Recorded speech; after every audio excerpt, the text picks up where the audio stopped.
Hey, what's up, guys? Welcome back. Welcome back. Dr. Jaws here, and really big night tonight. I'm very, very excited. It is the Shark Week episode. So tonight we're going to announce the winner of the 2025 banner contest, and we're going to be going into a lot of really cool science related to the nervous shark, Carcharhinus cautus. So this is an Australian species. I'm not familiar with it at all, just because I live on the east coast of the United States. But I'm pleasantly surprised to see, and I shouldn't be surprised, lots of information on the species. A lot of really cool studies on this species in particular. And we actually have a couple of video clips that I'm really excited to get into now. So we'll take a look at the nervous shark. First, let's do a little bit of background on the species, starting with fish base. And then as we get more people on the chat, we'll announce the winner of tonight's contest. So make sure I got everything set, and I think we're good. So, nervous shark, Carcharhinus cautus, fairly recently-ish discovered species, 1945. So not really new to science, but not really particularly old either. I am extremely excited to learn why this is called a nervous shark, what features or attributes kind of make it that. And just kind of taking a quick look at it, it's a unique looking shark, has a pretty deep curve in its first dorsal fin, bit of a bigger head relative to body size, but a shorter, blunter snout, and fairly large gill slits relative to body size as well. And then this actually might be kind of a smaller shark species. This looks like a mature individual because you can tell with the claspers on this male individual extending past the pelvic fins. This is likely a mature shark, and yet it doesn't seem to be that big in this photograph. Really cool little black tips on the lower caudal fin. And yeah, let's see what we can see and learn about this species. Nervous shark. So Carcharhinus comes from the Greek karkaros, which means sharp or jagged. I think karka can also mean shark as well. But yeah, there you go. And then Carcharhinus is an ancient name for sharks. From Rhine, Greek is Rhine is a word for rasping. Both words alluding to a shark's jagged rasp-like skin. So cautus is Latin for nervous or wary. The nervous shark mentioned in Whitley 1940s as the original author, referring to how the slightest splashing in shallow water caused this shark to dash away at great speed into deep water. So it seems like this is kind of a shy guy. This is kind of a very shy species of shark. So this species lives 0 to 20 meters, so it's a very narrow depth range.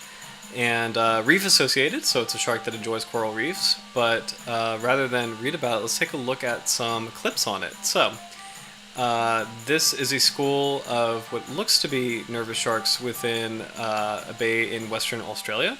So we'll take a look at this. So these are actually fairly common sharks. I actually see a stingray in this video too. But these are fairly common sharks in the Australian coastline. So they actually comprise, whenever they do fish surveys, they seem to comprise a pretty large portion of the catch. They're also least concerned, thankfully, so they are a shark species that is doing pretty well conservation-wise, and I'm excited to learn more about that. In that sense, they remind me a lot of sharp-nosed sharks. So like the Atlantic sharp-nosed shark in particular, on the east coast of the United States is a very abundant species. So it's actually really cool to see this shallow water environment just full of sharks, and particularly I would wager that the nervous shark is probably harmless. It's a smaller carcharoid species that probably is more adapted to hunting fish, shellfish, and squid, or other cephalopods. This would be just like such a dream to snorkel, where you have this kind of line of beach rack on the left of the shot, and then you have all these sharks patrolling the shallows. In very, very clear water, very good visibility. Unfortunately, in the mid-Atlantic coast of the United States, the water quality can be a bit mixed as far as visibility goes, but it's really cool to see. In this location in Australia, visibility is really, really good. So we have more clips relating to the species. So this is a little clip of nervous whaler. So whaler is a fun Australian term for shark, and bull sharks. This looks like it's just their fins, and let's see if we can tell who is who. So, because the bull shark and the nervous shark's fins are different. Bull shark is kind of more of like a squared out edge to, or trailing edge of the dorsal fin. Nervous shark has a deep cut. So, it's a little hard to tell from this angle. So I think let's go back to that point where the video zoomed in, just to see if there's a way to tell. Okay. Nervous whaler and bull sharks. That's hard to tell, because that could be either one, I feel. So let's take another look at a different clip. This is another aggregation of nervous sharks at Dirk Hertog Island. Is this Australia? I believe this is also Australia. So it looks like they... it's actually really cool to see such a huge school of sharks in one location. There we go. But here's a clip of one underwater. So...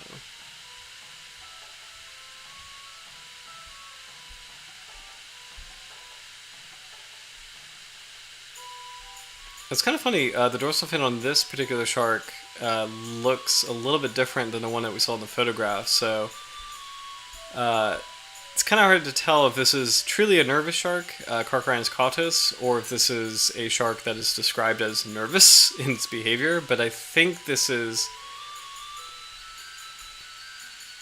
I think that would be kind of unusual to describe a shark as, like,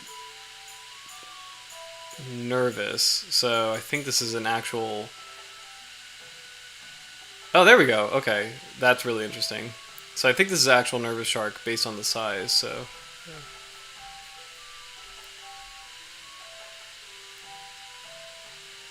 Yeah. We should double check the range on this species just to make sure, because looking at the video description, this clip from is from Belize, which is nowhere near Australia.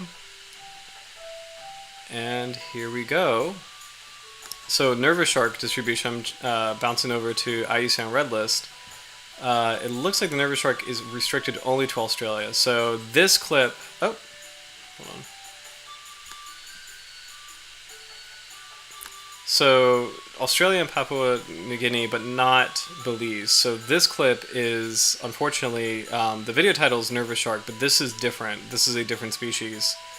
The size of the dorsal fin almost makes that look like a sandbar shark, but it's hard to tell because this particular shark is smaller in size. So this is not tonight's species, so we'll kind of skip away from it. But still, a really cool shot of some interesting behavior of a cousin. It's definitely the same genus, and it's kind of a good example that smaller Carcharhinus are hard to tell apart, even for like shark experts. When they get larger, some of their more nuanced features become more apparent. But smaller individuals, they could be a little tricky. So. But it's interesting behavior to see on a night dive a shark kind of patrolling a reef and then suddenly zooming in to ram a diver. So, interesting stuff. Okay. So this, I think... This, I think, is a captive shark, but these video description is an Australian marine park with nervous shark and lemon shark. So. And I think the shark that just swam by is a nervous shark, because lemon sharks have equal-sized dorsal fins. Nervous sharks have a larger first dorsal fin and a smaller second dorsal fin. So, one more time, this is a clip of the nervous shark. So. Also, a really cool shot of a guitarfish, which is a ray. It has some sharky features, but it is actually part of the group of rays. And we'll take another look at those clips later, just to kind of review, see if there's any new research or new facts about the nervous shark that we can attribute to the clips, especially the schooling behavior, because again, it seems like it's such a fun and unusual sight to see so many sharks together in such a huge school. When you think of species that are famous for doing this, you think of like scalloped hammerhead sharks or leopard sharks. They famously do this, or dogfish, like pike dogfish, famous for gathering in schools. But for like Carcharhinus sharks, or I guess blacktip sharks do this too when they make their migrations from Florida up the mid-Atlantic coast. But a lot of other sharks are just very solitary. So like white sharks, whale sharks, some of the classics and the sharks that we're most used to tend to be more solitary in behavior. So it's really cool to see a huge group of sharks, and especially so close ashore too. I guess blacktip sharks do this, but it's actually really cool to see nervous sharks characteristically gathering together in such a large group so close to shore.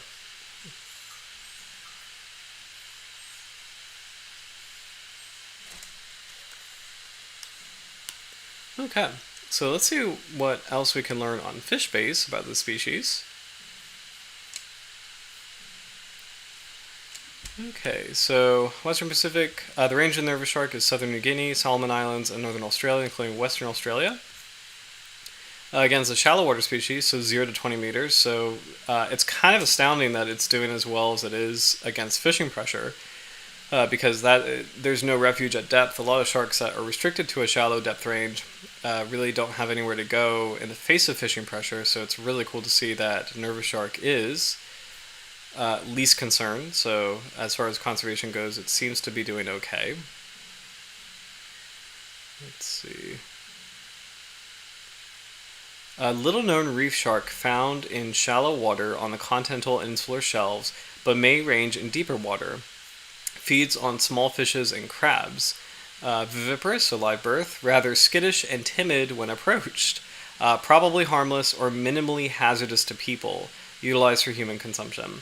So it's kind of funny to see that, sharks do tend to be shy of people. And when you think of like scuba diving, sharks tend to be a little bit wary of scuba divers. But it's kind of funny to see a shark that is described very blatantly as skittish and timid. And in the marine world, it's really fun that, a lot of animals kind of run the gamut of behaviors where some are very comfortable with, scuba divers or snorkelers underwater. Some are kind of mixed behavior where they will be wary or they will be comfy depending on, certain factors. And then some, tend to be shy people, but it's a whole spectrum. Because I feel like in terrestrial ecosystems, a lot of animals are just afraid of people and they don't want to be anywhere near them, and they tend to run away very quickly. In the marine world, it's just different. A lot of animals are kind of curious about people, or just, there's just not that much human interaction. So, for me personally, I've had fish come up to me or crabs come up to me in the wild. And like that's a great example. Like spider crabs, pufferfish. Pufferfish are always very inquisitive. Sergeant majors, which are very brave. These are animals that are really comfortable coming up to you and checking you out. Flounder are very skittish for the most part. And then harbor seals are something in the middle where I've had seals kind of check me out but keep their distance, but are interested in me, but they don't want to get too close. So again, it's a spectrum, whereas like if you go hiking in a terrestrial world, like everything runs away from you, like deer and birds and reptiles and amphibians. So that's kind of a ramble, but it's actually really funny to see that a shark is described as rather skittish and timid when approached, and it's actually kind of sweet. So what was the size of this species? So 1.5 meters for both male and female. So that is about 4 feet at maximum size. So kind of a small to mid-sized shark. We'll take a look at some more fact files on the nervous shark before diving into some deeper science. I'm trying to make this a little bit easier to read.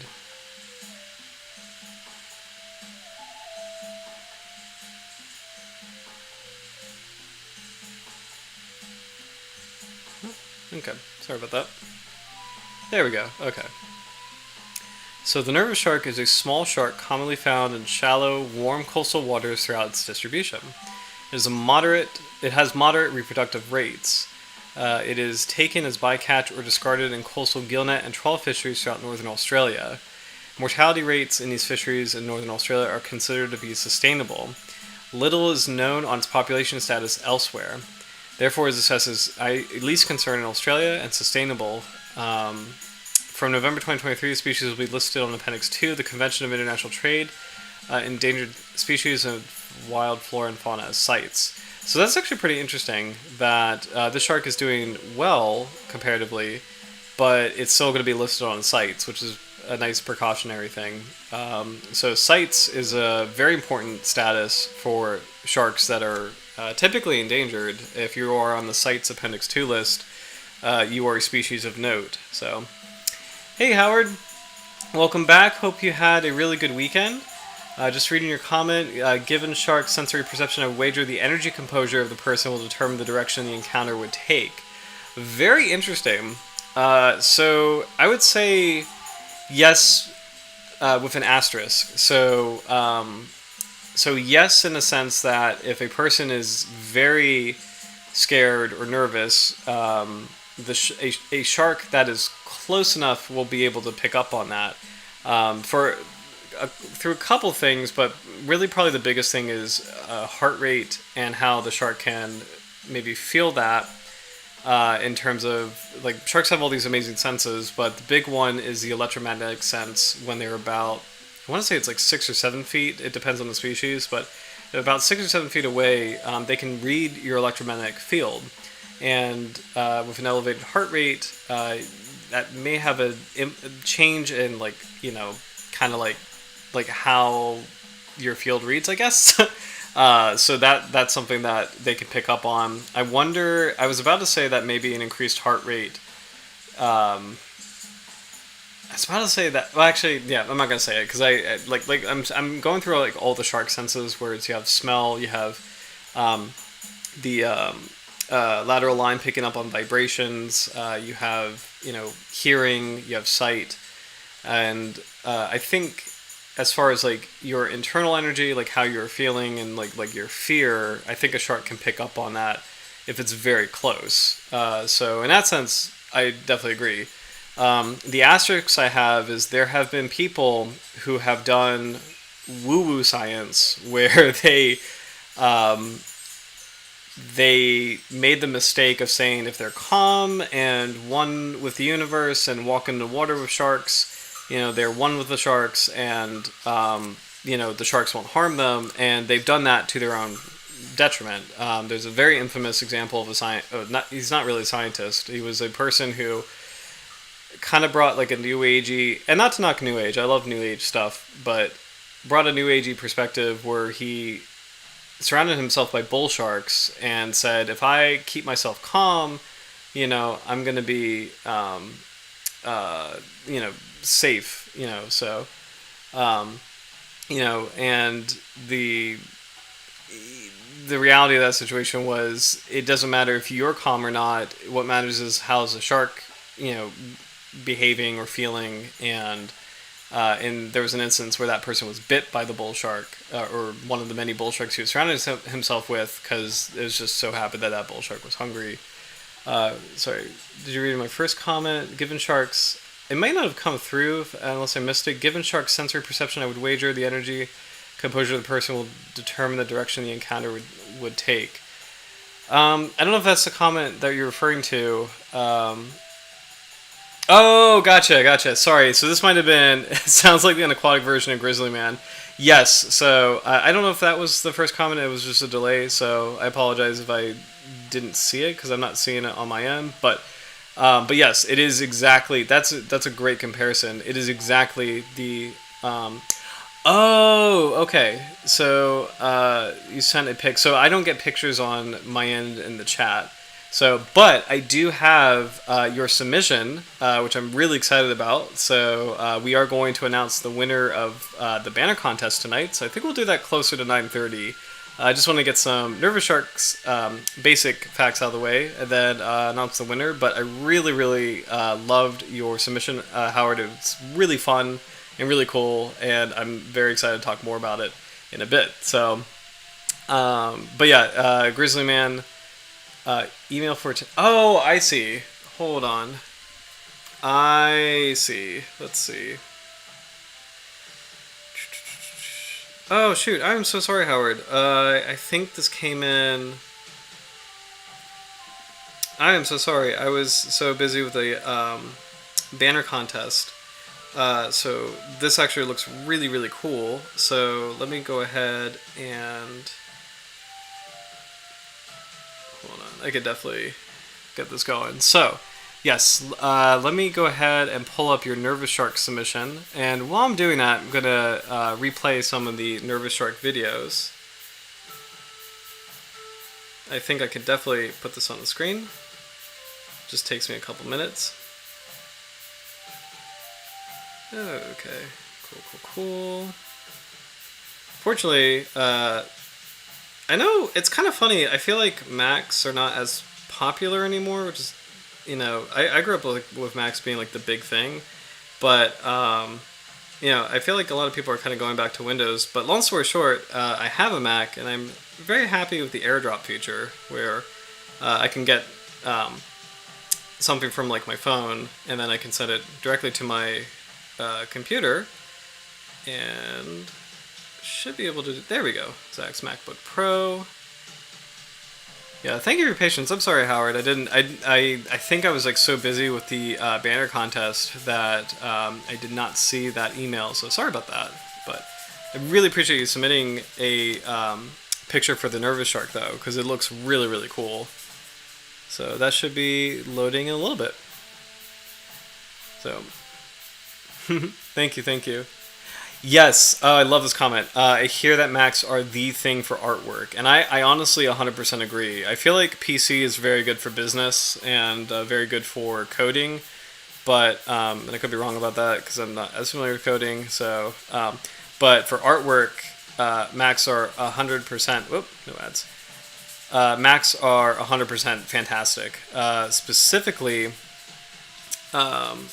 Final Cut Pro is the video editing software that I use, and that I think is a Mac exclusive. But I mean, that's been such a staple of Mac, and it's just like it's an amazing way to do video editing. And actually, you can do a lot of video editing at the professional grade level. There's actually some, you know, major movies that are done on Final Cut Pro. There we go. Yes. All right. I don't know if you saw that, but that just came over from AirDrop. It should be loading.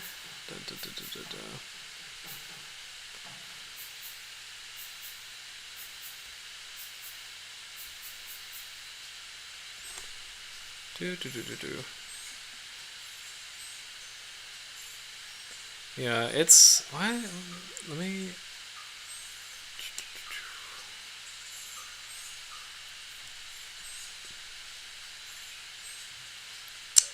I heard the AirDrop noise, so... okay. I want to receive the picture. I don't want to spoil the banner contest, but if this is going to take... I think what we might do, worst case scenario, because I don't want to take too much time. Worst case scenario, if I can't get it tonight, I definitely want to display the Nervous Shark next week, and definitely on the channel. So I don't know why it's not quite pulling up right now. So AirDrop. Yes. Okay. Yeah. Yeah, it's not letting me do it, unfortunately. So I think what I'll do, Howard, is I am going to load this for next week, and I'll put the Nervous Shark picture on the channel. So sorry about that. So, but in the meantime, I think what we can do as kind of like a fun pivot is announce the winner of the banner contest, which is you. So, Howard, thank you so much for submitting this really cool piece of art for the 2025 Shark Week banner contest. So let me go ahead and resize it. There we go. Sorry, preview gets kind of weird on this program, but here we go. So this is Sharks of the Gulf of Mexico, and you did get the title in there. There we go. I'm blocking it out with like my heads-up display. So yes, thank you, Howard. So 100%. So this looks really cool. I had so much fun reviewing this and picking out all the species, and there's actually a lot hiding in plain sight. So for any current or future viewers, the contest for 2025, every year we do a banner contest. The contest for 2025 is celebrating sharks of the Gulf of Mexico. And bonus points if you can use the term Gulf of Mexico, and the necessary feature was adding a shark, or featuring at least one species native to the Gulf of Mexico. And what's really cool about this piece, Howard, is that you featured a lot, and including, and I really love shark biodiversity. Just of course I do, because I mean with the channel and everything. But I really love that you featured a lot of different sharks, so not just like the charismatic classic species, but there's actually a lot here, all native to the Gulf of Mexico. So let's get started with. Firstly, this whale shark, this beautiful, happy whale shark, is a lovely staple of the tropical sea, so it's really fun to see the whale shark included, Rhynchodon typus. I love this tiger shark in the background as well. So this is a really nice angle, capturing the square snout and the stripes of the tiger shark.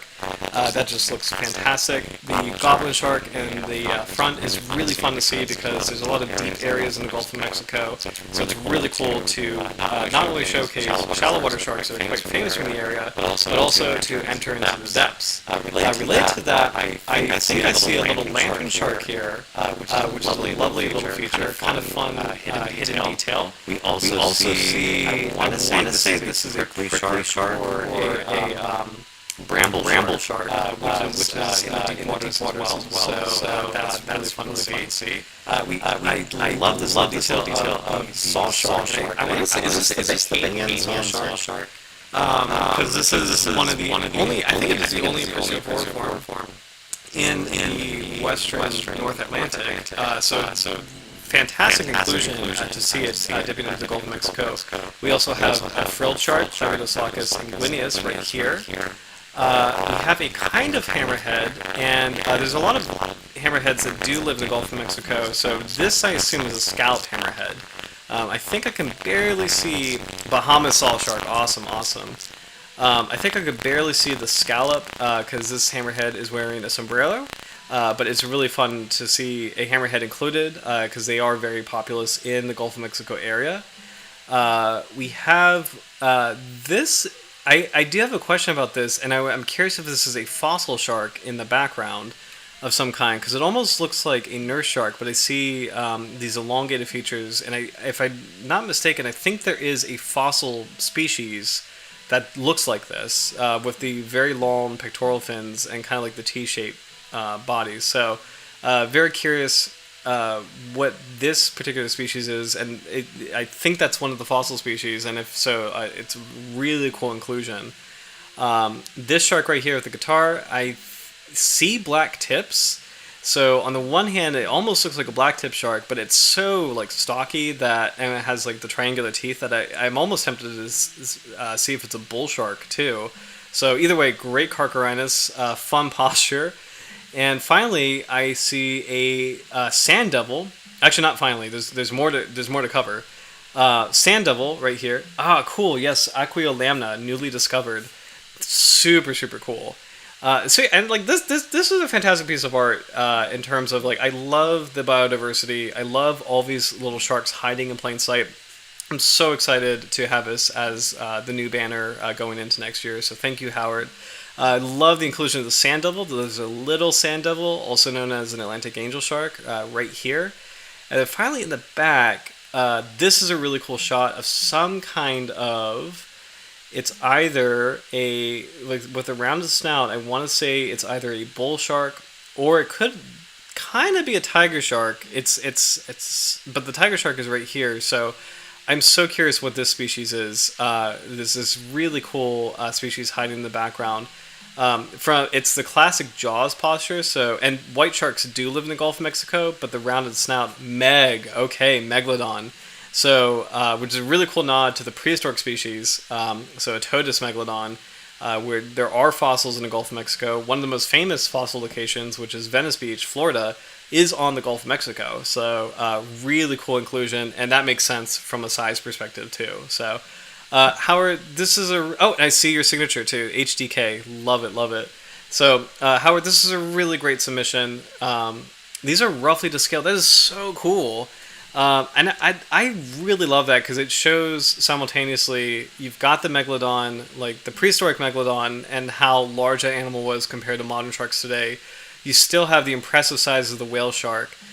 You've got tiger sharks coming at a pretty big size too. The hammerhead, similar too. Hammerheads do get to be pretty big. Goblet sharks, fairly large and mid-size, and I really love that attention to detail, especially when it comes to smaller sharks like the lantern shark, the sand devil, and the Bahamas saw shark. So, Howard, I think you nailed it. I really, really love this piece. Thank you so much for contributing to the Shark Week banner contest. You do win the grand prize, which includes a field guide of sharks, rays, and chimeras of eastern North America. Let me show this to you, actually. 1 second.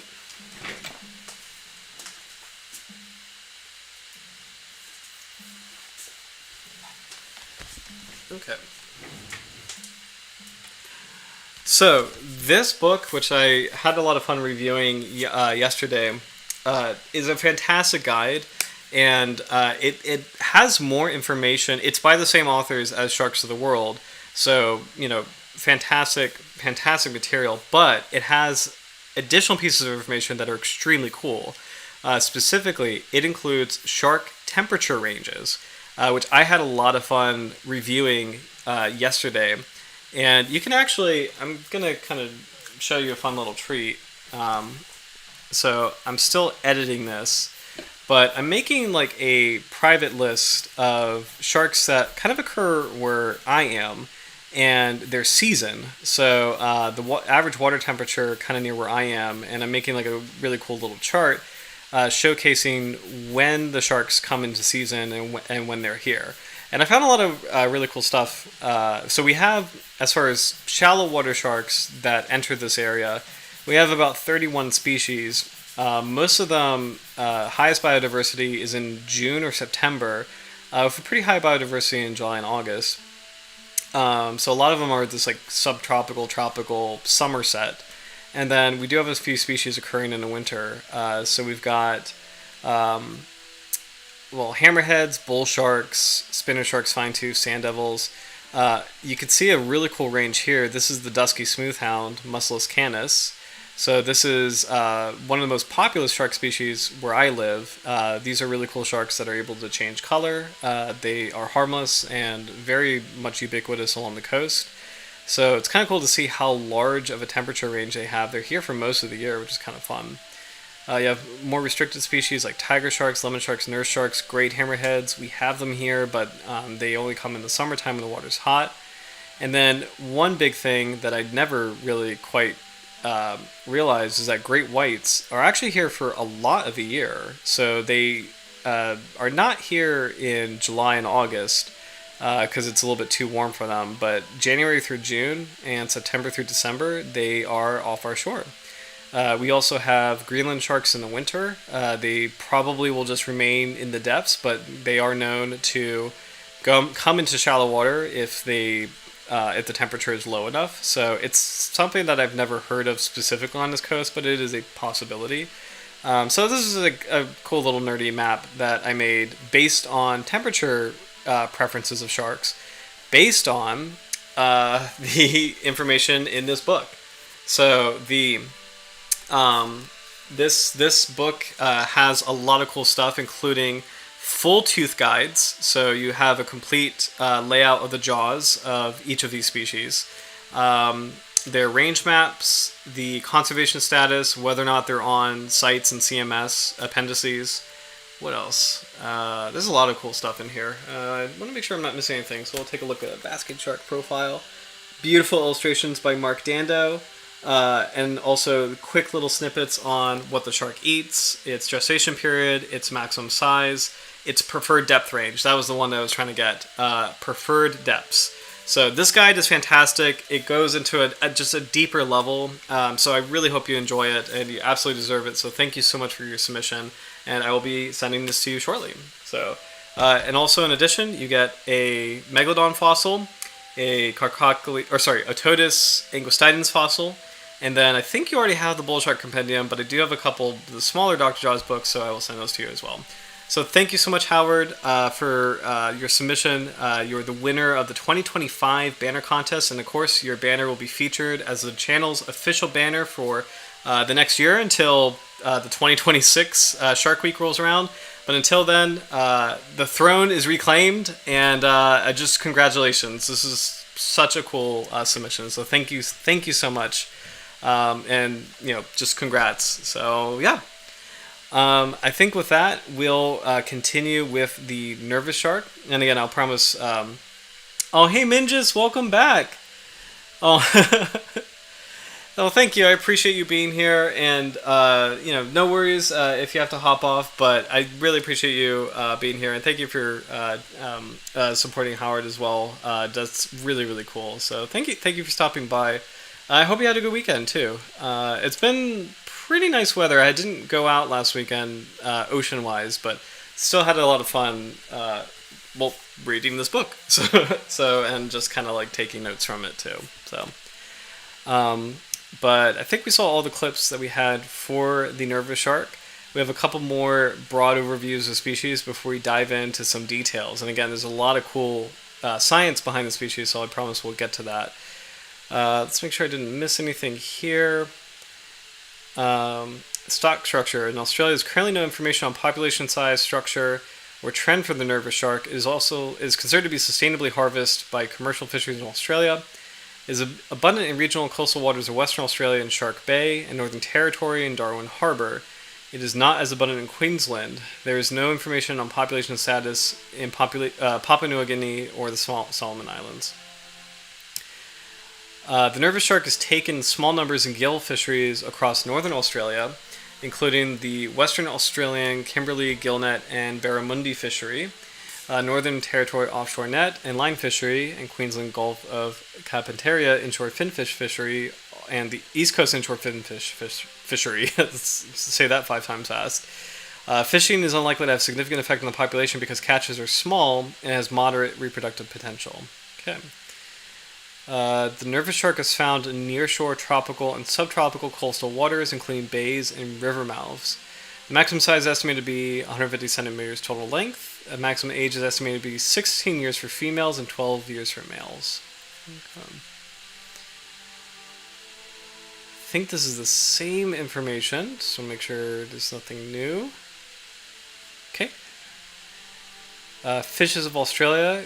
Really nice photo of a nervous shark here. It's a little blurry, but you can kind of see some cool features like that dorsal fin. Much more deeply, much deeper curve than quite a few other Carcharhinus species. So that is rather characteristic. A little bit of an awkward photo, but you can see this cute little nervous shark in shallow, clear water. See if we can get a better picture. A little bit blurry, but you can still see like the deeper curve of the first dorsal fin. Let's see if there's anything else. These are blurry, but these are actually really nice photos. Like I would actually love to have a photo like this of sharks off my coast. So yeah, it's actually really cool. This fin is characteristic. A lot of Carcharhinus sharks have a straight edge for the dorsal fin. Sometimes it's even like a small rounded fin like silky sharks, but this is actually kind of like how deep of a curve this is comparatively. It is something that makes a nervous shark a little bit unique looking.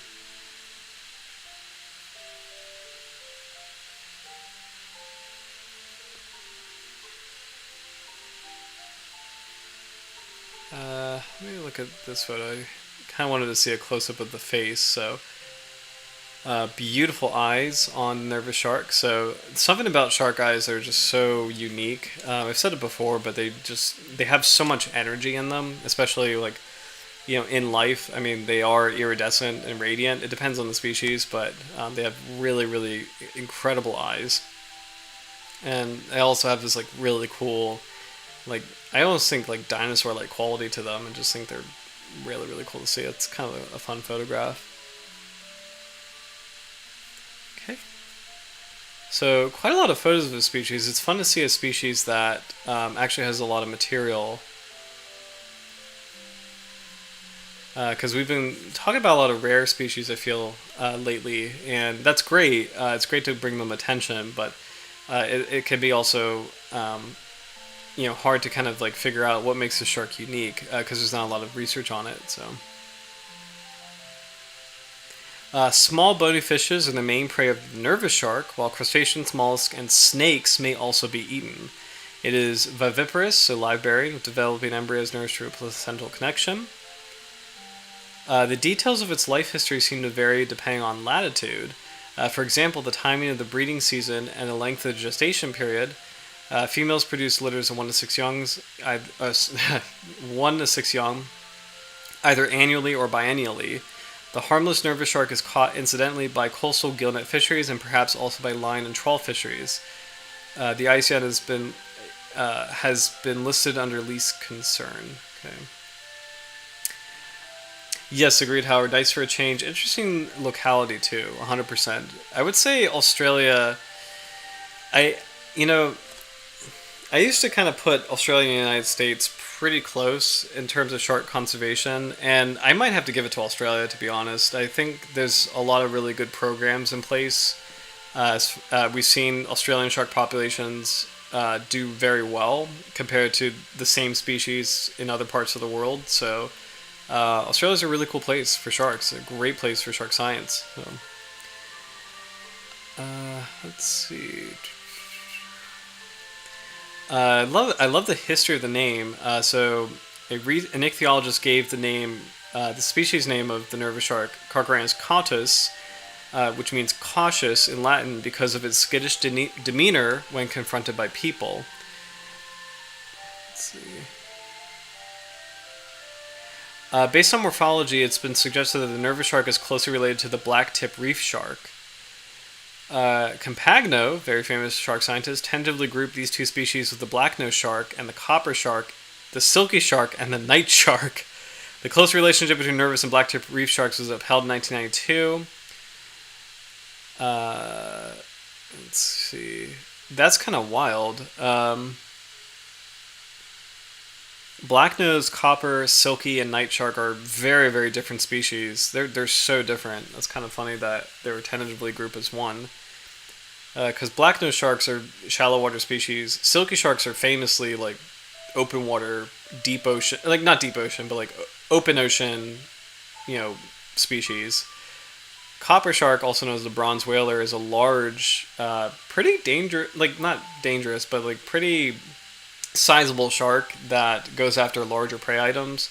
And then the night shark is a very unique deep water species that is also cruising the open ocean. So that one, I think we did cover the night shark, but that one is a very unique member of the family Carcharhinidae. So let's see.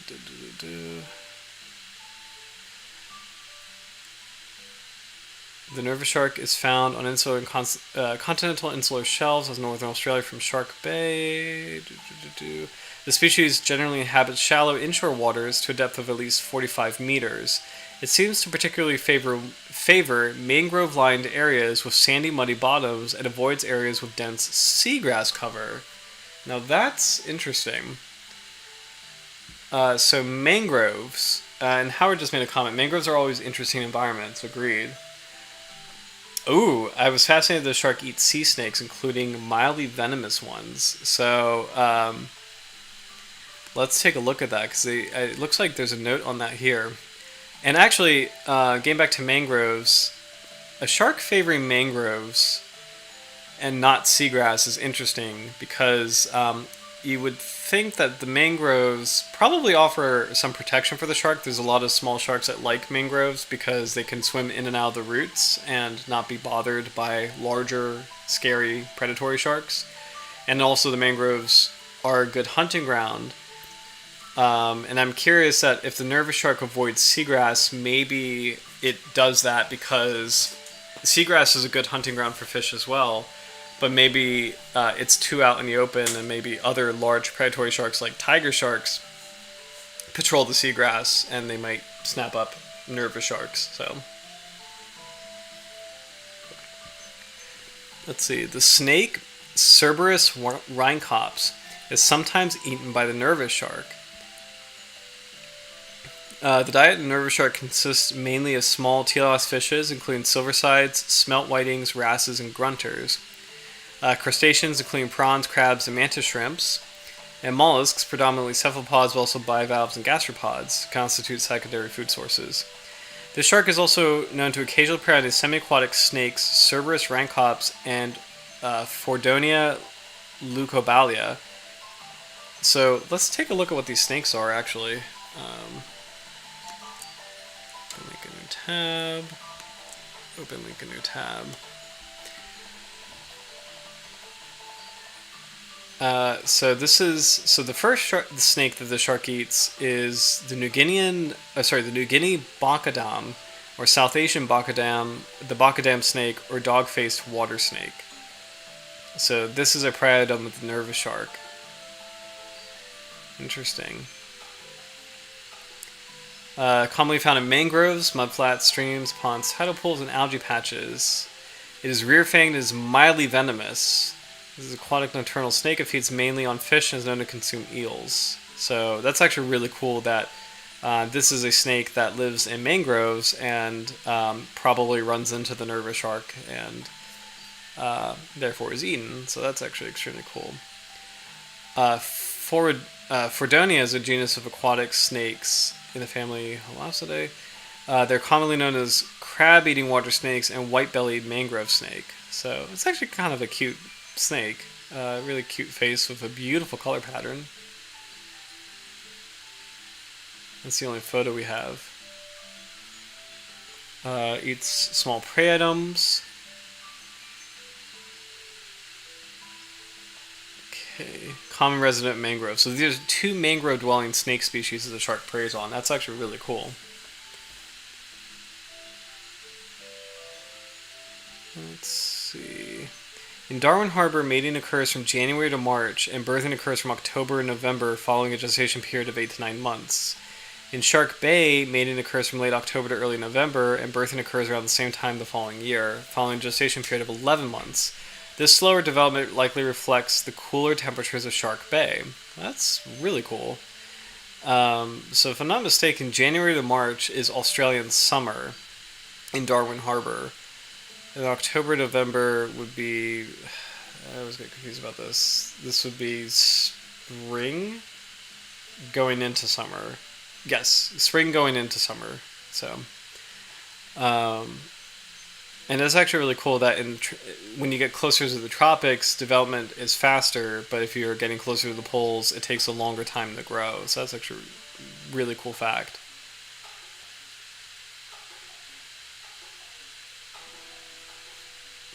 See. Newborns are relatively large and are birthed in shallow nursery areas such as Harold Bight and Shark Bay. The juvenile growth rate is high for a shark. Males and females mature sexually at around 84 and 91 centimeters, 33 and 36 inches respectively. This is really cool to see a species that has a lot of information. I'm really enjoying learning about the nervous shark. Human interactions. Shy and difficult to approach, the nervous shark is harmless to humans. It is occasionally marketed for food. This species is susceptible to being caught incidentally in coastal gillnet such as barramundi, gillnet fishery operating off northern Australia. They may also be caught on line gear and in prawn trawls. The Australian nervous shark population does not appear to be threatened by fishing activities, and there the International Union of Conservation Nature has assessed it as least concern. Okay. So, definitely agree with your earlier comment, Howard. It's really cool to meet a snake-eating shark. There's one. I feel like there's one we've seen before, and I can't remember who it was. And we've seen sharks that mimic sea snakes in their juvenile phase. So specifically, zebra sharks, Stegosoma fasciatum, have a very striking black and white coloration when they're born. And the theory, and a lot of carpet sharks actually have that too. And the theory is they are mimicking the venomous sea crate, so that other animals avoid them. And then as the shark gets bigger, it loses that coloration and gains the classic zebra shark coloration. But not often that we see a shark that eats snakes, especially aquatic snakes. So that's actually really cool to see that in the nervous shark. So for the IUCN Red List, we'll take a look here. Assessment information, so it's least concerns, wonderful to see, and it's really great to celebrate this Shark Week that is doing pretty well conservation-wise. The nervous shark is a medium-sized shark that occurs on continental and insular shelves in shallow tropical and subtropical waters to depths of 20 meters across northern Australia, southern Papua New Guinea, and the Solomon Islands. The species is likely to have moderate reproductive capacity with a relatively young age at maturity of 6 years and an annual or biennial breeding cycle. In Australia, it is taken mostly as bycatch in gillnet fisheries, where it is sometimes retained for domestic consumption of the meat. The catch in Papua New Guinea and the Solomon Islands is unknown, but suspected to be taken in small-scale subsistence fisheries. The majority of the species range is in Australian waters, where all fisheries in which it is taken are managed. It has been reported as abundant in parts of Australia, with reported catches stable in northwest Australia and minimal elsewhere. Therefore, the species is not suspected to be close to reaching the population reduction threshold and is assessed as least concern. The catch rates in areas where it is commonly taken should be monitored to ensure continued stable and sustainable catches. Okay, so again, lovely to see a shark that is doing fairly well. So love that for the nervous shark. We'll take a look at one more summary before we dive into some really cool science. And this is going to be mostly ecology focused, and I'm really excited about that for tonight. So this is the original illustration from the first... this is the FAO illustration, never mind. It was right above Whitley 1945, which is the author of the species. But it's cool to see in this illustration pretty prominent looking black margins on the first dorsal, second dorsal, caudal fins, and pectoral fins. And again, that characteristic curve, pretty sharp looking curve for the first dorsal fin. It's a little bit unique compared to other Carcharhinus. So. It's cool to see another English name for the species, the Shark's Bay whaler shark. So, fun name. I kind of like nervous shark more because it's more descriptive for the species' behavior, but still really cool. The Spanish name is fun, Tiburon nervioso. So. Let's see.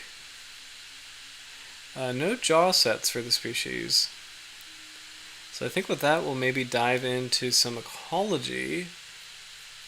And there's one paper I wanted to see in particular. I think it's this. So we'll take a look at nervous shark specific papers, but there's one that's kind of broader, and I think it's kind of cool to talk about for Shark Week specifically. So feeding ecology has shaped the evolution of modern sharks. Oh, is this going to let me zoom? Okay. So this is by Muhammad. I like the Spanish version. Yes, me too. This paper is by Muhammad Bazi, Nicholas E. Campione, Benjamin P. Keir, Catalina Pimiento, and Per E. Alberg. So in brief, Bazzi et al. Analyzed the evolution of lambda-form and Carcharhinus-form sharks over the last 83 million years. These closely related clades are shown to have undergone marked morphological segregation of a combination of habitat change, prey availability, and feeding strategies influencing their community composition, diversity, and ecology over time. So this is going to be really cool talking about shark evolution. And you can see from this graph, which I'm going to zoom in on. So they have the lamniforms in... Oh, okay, not too much. There we go. They have the lamniforms in red and the carcharhinus in blue. It's also really fun in the area because I always roughly... I think it's called synesthesia, where you mix different senses. And I've always like had this weird color synesthesia of carcharhinus are blue, lamniforms are red, squaliforms are green, Bractolobforms are orange, hexantiforms are purple. It was always, that was always it in my head. So it's actually kind of cool to see a paper that did that too. But here we go. So you got the Cretaceous period. You got these really cool graphs of temperature in gray, sea level in black, extinction events, and then the disparity of carcharhinus and lamniforms. So it's kind of a recap. Carcharhinus are like the nervous shark, or cat sharks, bull sharks, hammerhead sharks, smoothhounds. I always think of carcharhinus as like the sharky sharks, like the classic ones, like the ones that they're typically shallow water. At least the larger species are shallow water, like tiger sharks, oceanic white tips, and then typically very sleek looking, very smooth looking, and then in the case of the cat sharks, very colorful looking. And and I'm going to acknowledge cat sharks are deep water for the most part, but carcharhinus is the most diverse order of sharks. They're really huge, and they're all united by having a nictitating membrane, a protective covering for their eyes when they feed. Lamniforms, it's far less speciose, and those I think of like as the tough, badass kind of sharks. So these are the great whites, the sand tiger sharks, the mako sharks, the basking sharks, goblin sharks, thresher sharks. These are kind of steely, rougher looking, typically as an average bigger sharks that typically like colder water. So that's kind of how I roughly think of them. Carcharhinus have so many species, like maybe 200 species. Lamniforms only has like about 30, so they're very, very different.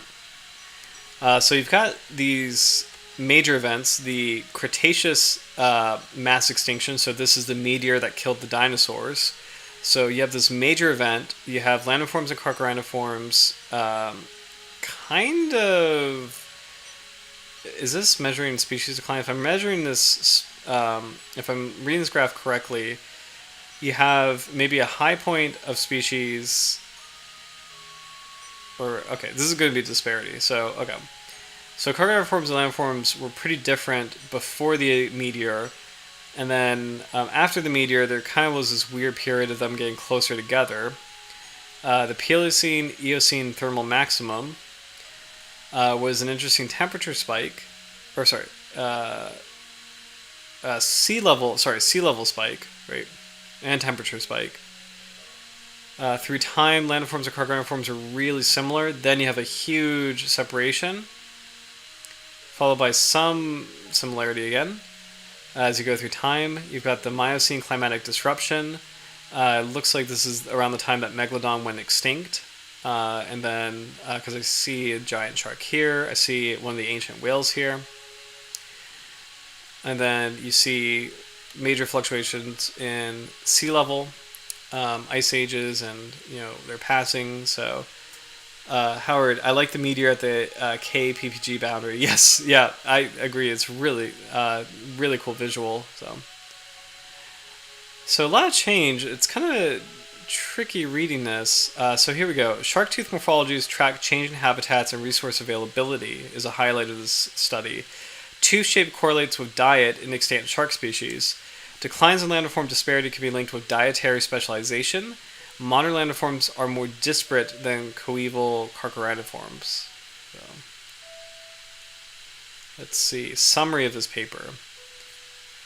Sharks are iconic predators in today's oceans, yet their modern diversity has ancient origins.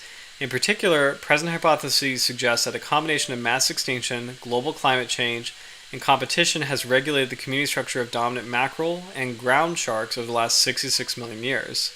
However, while these scenarios advocate an interplay of major abiotic and biotic events, the precise drivers remain obscure. Here we focus on the role of feeding ecology using a geometric morphometric analysis of 3,837 fossil and extant shark teeth.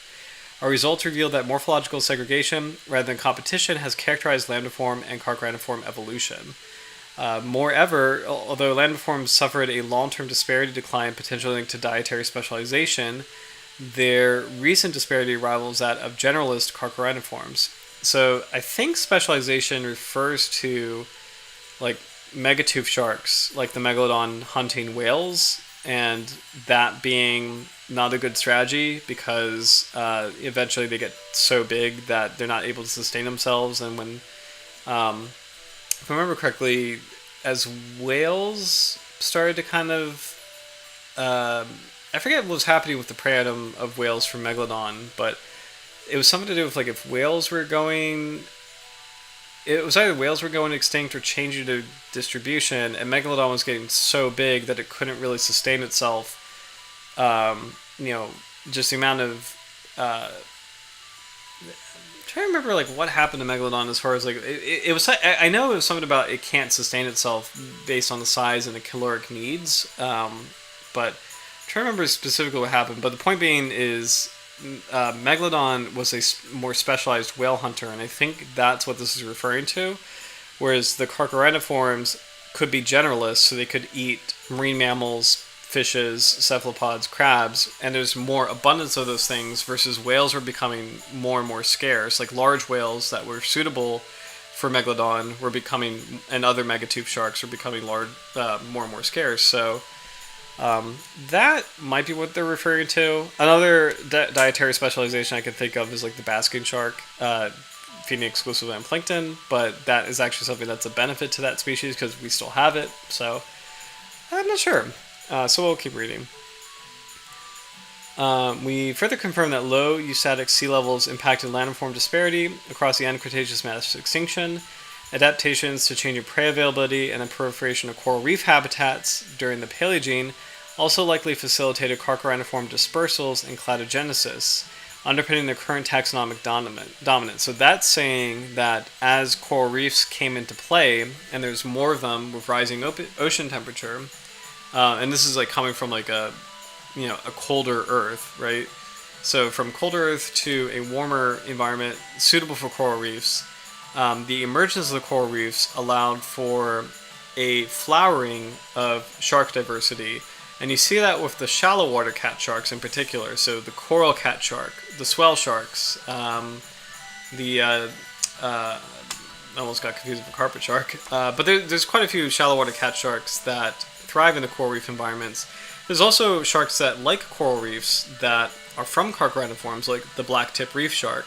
The sicklefin lemon shark has high site fidelity in coral reefs. So, these are species that are of carcharhiniforms that really flourished and flowered, as coral reefs became more and more present. So it's actually really cool to see that that is part of what helped them flourish, and that's actually really cool in juxtaposition with lambdaforms, because there's only one lambdaform I can think of that likes coral reefs, and that's the sand tiger shark. But the others, I don't think really care, because white sharks, like to be near seals and rocky outcrops. That's not really a coral reef thing. Mako sharks are open ocean. Thresher sharks can kind of come and go as they please, both near shore and offshore.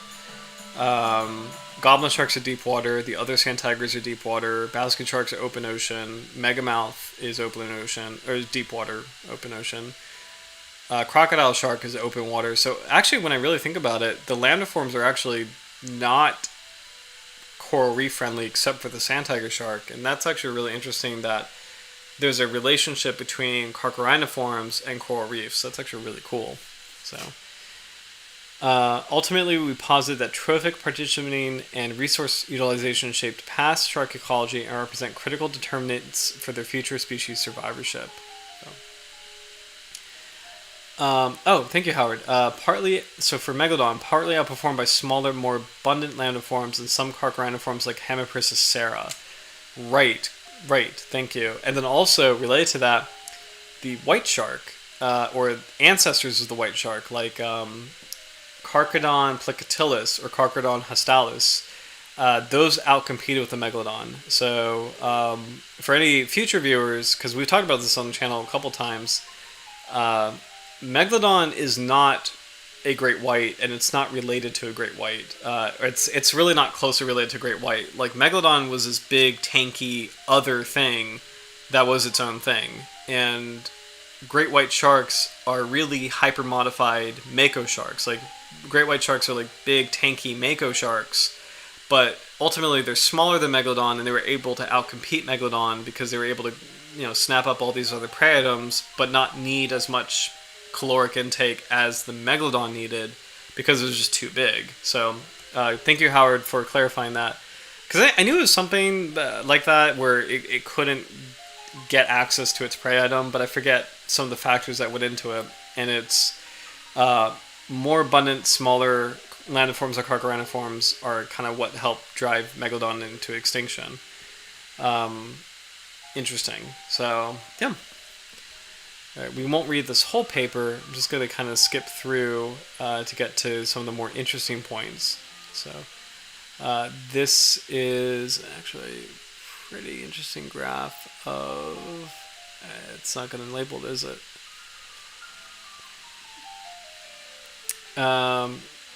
Okay. So kind of cool plot of carcharhiniform versus lanoform teeth. So lanoform in red, carcharhiniform in blue. And you can see that while there's a lot of overlap, carcharhiniforms tend to gravitate towards a different... these two orders tend to gravitate towards different shapes. I'm trying to see what kind of shark this is. It's hard to tell. Well, let me know what you guys think. You've got narrow, sharply curving teeth towards the back of the jaw. I would say this is a hammerhead if it wasn't for the clearly prominent chondrocranium, like the rostrum in the chondrocranium. So I'm going to guess this is a blue shark, but I could be wrong. So, but let me know if you guys have any guesses too. So. Right, we won't get into everything here. Okay, so as a summary, this is measuring tooth variance and how there was a lot of similarity between carcharhiniforms and lanoforms kind of around here after the K2 extinction. In the Paleocene and Eocene, then there was a lot of disparateness later.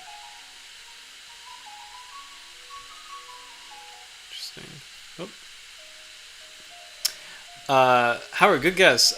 Is it a bull? That's a really good guess. It probably is a Carcharhinidae of some kind. The reason why I don't think it's a bull shark is bull sharks have pretty evenly triangular... Well, not evenly. Like, bull sharks have pretty broad teeth in their upper jaw. They're not completely triangular like white shark teeth, but they are fairly... and they have a little bit of a curve to them, but they're fairly squat, broad teeth. And this particular shark has kind of narrow teeth, so it makes me think of like a fish eater or a squid eater kind of. And then bull sharks do have narrow lower teeth, but these teeth on the lower jaw are kind of larger than bull shark teeth, weirdly enough. So this one's tricky. I'm hard to tell what it is. So. But bull shark's a good guess. I do think it's somewhat related to a bull shark. I'm not sure what it is though. So.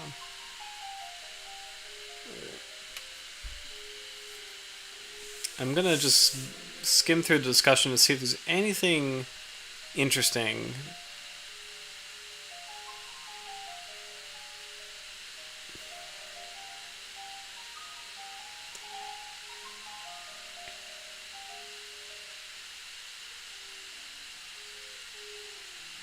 I like this point. Moreover, some lambda-forms and carcharhinus of equivalent body size do co-occur in modern habitats. So, Carcharhinus carcharhinus, so great white sharks, bronze whalers. So, great white sharks and bronze whalers coexist. Short-fin mako sharks coexist with many carcharhinus species. And then a long-fin mako coexists with the oceanic white-tip shark. So that's actually really cool.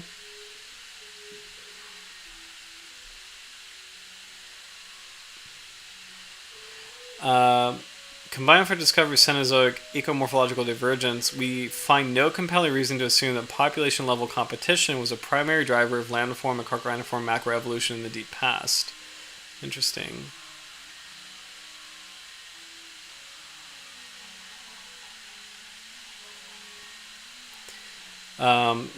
Cool little summary saying like sharks are usually portrayed as generalist, and this is true for some species like tiger sharks, but a lot of them are actually more specialized than that.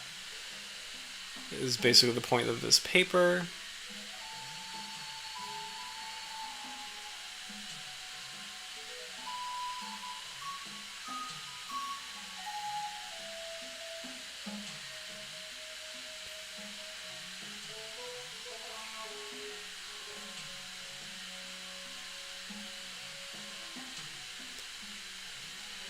Yeah. Shortfin mako, referring to the jaw earlier, maybe. I think it's a really good guess, and it's kind of cool because that is a shark that lives also in an open ocean environment like the blue shark. So,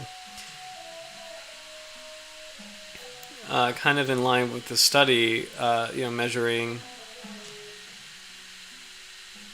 shark evolution. Also, this is really cool.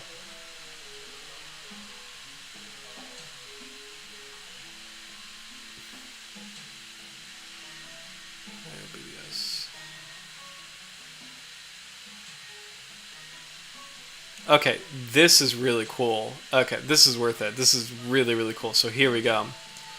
This is an amazing plot of shark tooth types ranging from specialist on the bottom to generalist on the top. So a specialist tooth type is a shark that specializes in a very unique prey item, and a generalist tooth type means a shark that can handle really anything. So this is actually really cool because understandably you've got what is the most specialized tooth type, the basking shark, Carcharhinus maximus. This is a plankton-eating shark, so it has very unique teeth. A lot of the lambda-forms you can see here also are kind of ranked lower, so implying that they're much more specialized compared to a lot of the carcharhinus forms, which are in blue. So the most specialized sharks, you've got the basking shark, the thresher sharks down here, they're very specialized. The goblin shark, the poor beagle. Actually, no, this is the salmon shark. Sorry, salmon shark. Another thresher shark, sand tiger shark. Fine tooth shark. I think this is a swell shark. So a lot of the lambda-form sharks are way down here. Megachasm plagius is a megamouth. This is kind of amazing. Megamouth is not as specialized as some of these others. Lamnanasis is a poor beagle. Isurus oxyrhynchus is mako shark. It's extremely cool to see when you get further and further up who are the generalized predators, like the predators that have a generalist tooth type that can handle a wide variety of prey. It's kind of wild to see that the top generalists are the great white Carcharhinus, the tiger shark, Gallus cuvier, and the blue shark, Carcharhinus glauca. And what's kind of wild about that too is all three of these are featured multiple times in the Shark Attack file.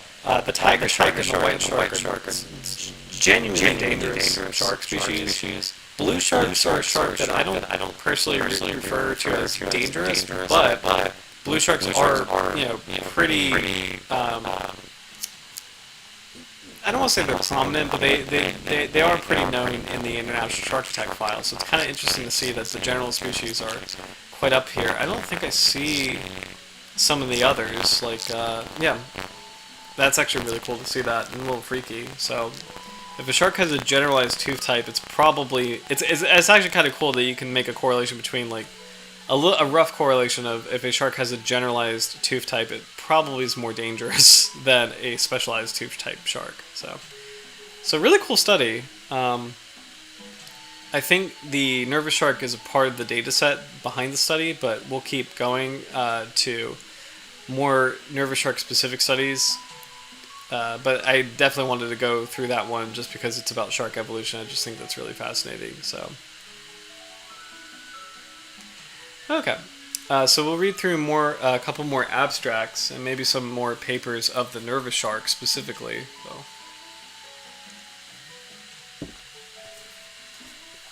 Excuse me.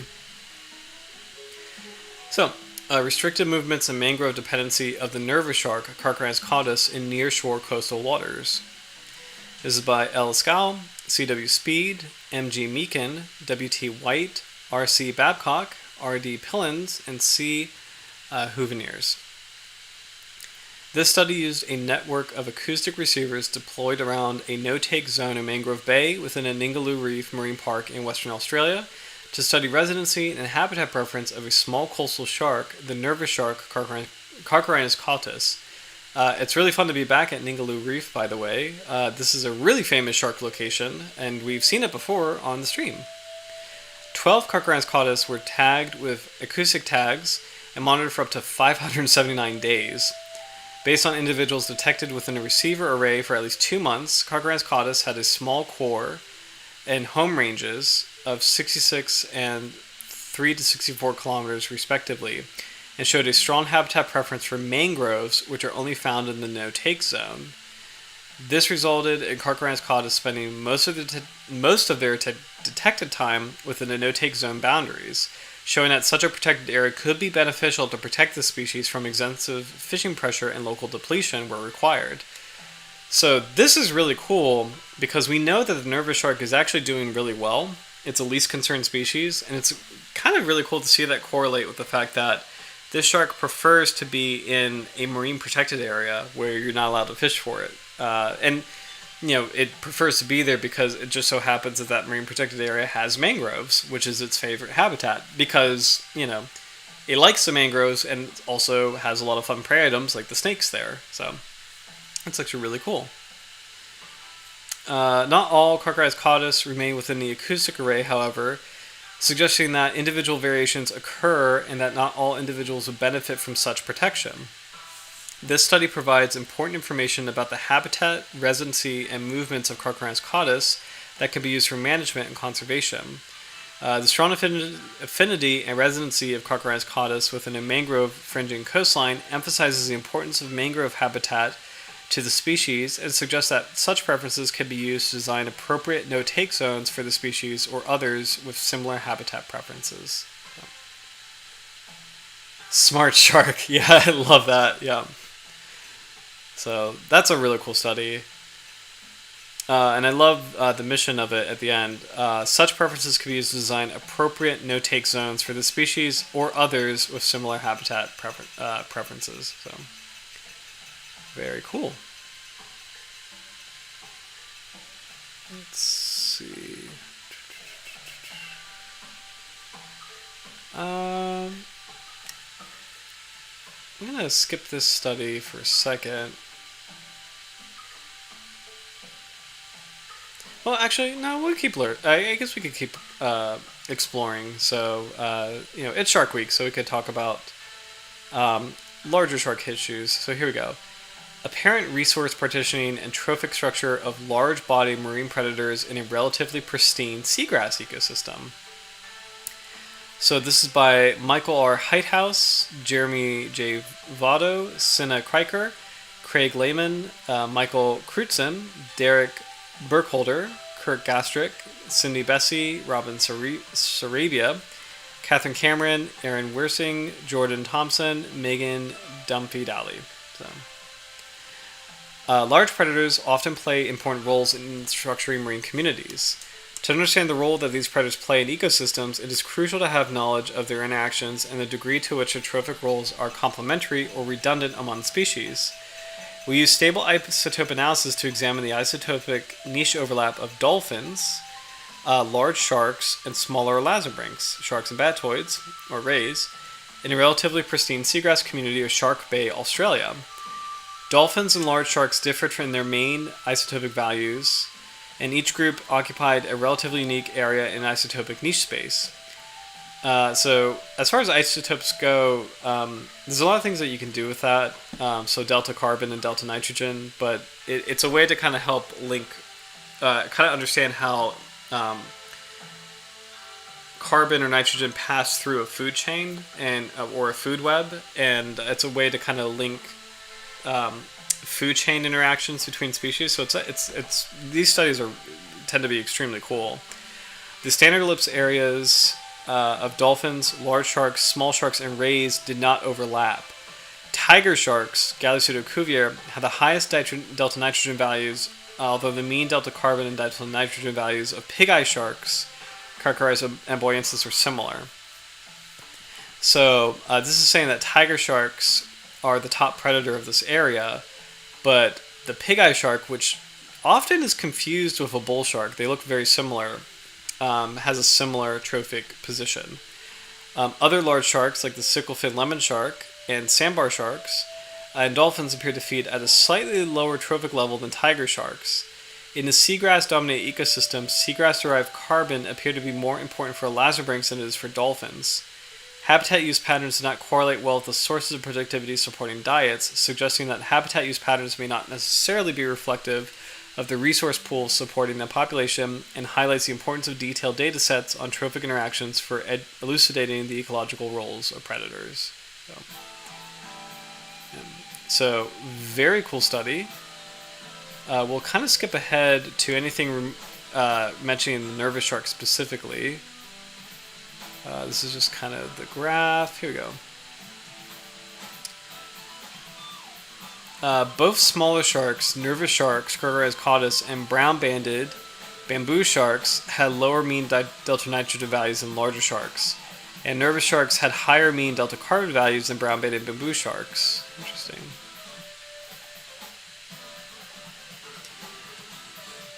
So you can actually see, this is a cool little plot of trophic positions. So kind of curious where the tiger shark is. You can see the tiger shark is these little plus signs, and you can see all the plus signs are the top layer. So tiger sharks are kind of like the big predator of this ecosystem. You have sicklefin lemon shark as these black squares. They're pretty up here too. The triangle is sandbar sharks. They're pretty up here. The diamond is the pig-eye shark, Carcharhinus amboyensis. Who else is here? I think that's it as far as like when you see the plus signs and the black dots. Oh, black circles is the bronze whaler, Carcharhinus brachyurus. So these are so the plus signs and the black shapes are all large sharks. The nervous shark is the gray triangle, and nervous shark is kind of in this zone right here, so definitely lower on the food chain. The great hammerhead, where is this one? Is over here, so kind of in the bottom right corner. Sorry, right here. So essentially, this is just reinforcing that tiger sharks are the top of the food chain for Shark Bay. So that's actually really cool. This is a simpler graph here. Can I move this? There you go. This is a simpler graph showing dolphins in black, large sharks in gray, including the tiger shark, small sharks in light gray, and then rays in the dotted line. So this is basically showing that large sharks are the top predator of this ecosystem. Now this would be a really cool study to do in the Pacific Northwest, because that habitat doesn't have a lot of large sharks, and it's because of the killer whales. Killer whales are the top predator of that habitat, and they actually drive away large shark species like great white sharks. So if you were to do this kind of study in the Pacific Northwest of the United States and Canada, you'd probably see dolphins at the top and then sharks kind of lower trophic positions. But here in Shark Bay, it's the opposite. So it's actually pretty amazing. Here is species-specific overlap. So the nervous shark has a right to be nervous because it's this little circle right here. So this is like lower on the food chain. This is not a shark that wants to mess with the larger shark species. This dotted line here is the brown-banded bamboo shark. So same thing. The brown-banded bamboo shark and the nervous shark are both little sharks that don't want to, get involved higher in the food chain. Over here is a dolphin. I'm not sure which kind of dolphin. It's Tursiops, so it's kind of a cousin of a bottlenose dolphin, but this one is different, so I'm not sure what Tursiops aduncus is, but it's a dolphin. And then right here, there's a lot of overlap between the large shark species, so pig-eye shark, tiger shark, sicklefin lemon shark, and then the sandbar shark. So these are all large sharks, kind of occupying a similar trophic space, so they actually probably compete for prey items, whereas these other the dolphins and the little sharks don't really do that as much. So really cool study. We'll keep moving. I actually do want to read any conclusions. It looks like they don't have any conclusions from nervous sharks, so we'll just kind of keep going. Here's a similar study. So there's a lot of cool material on this species. I'm glad we picked it for tonight. And that reminds me, it's almost 10:30. Please let me know a shark species you'd like to cover for next week. We have quite a few left. And I actually, when I was reading Sharks in North America, there's actually quite a few lantern sharks that we have never... There's so many of them that we haven't covered. So I can suggest a lantern shark for next week, but I'm also open to really any kind of species. So please let me know if there's any requests, and be happy to check out a new shark for stream 126. It's kind of hard to believe that we've covered 125 species already. So dietary niche overlap in a nearshore Elazabrink mesopredator community. This is by Jeremy Valdo and Michael Heithaus. Understanding mesopredator trophic interactions is crucial to understanding the dynamics of food webs based on mesopredators. Because mesopredators provide the link between apex predators and lower trophic levels. Using stable isotopic analysis and stomach content analysis, we examined dietary niche overlap within a diverse Elazabrink mesopredator community in Shark Bay, Western Australia. Isotopic values were consistent with most species being highly dependent on a seagrass-based food web. Differences were observed between the mean isotopic values of species, but there was a great deal of overlap in the isotopic niche space used by community when examined at the level of individuals. Stomach contents also suggest dietary overlap among the diets of Hematuria, I think it's a ray, and Glaucostegus. I'm not sure what that's not a shark, but I think that's a ray, which contained many of the same prey species. Primarily crustaceans typically associated with seagrass habitats, although in different proportions.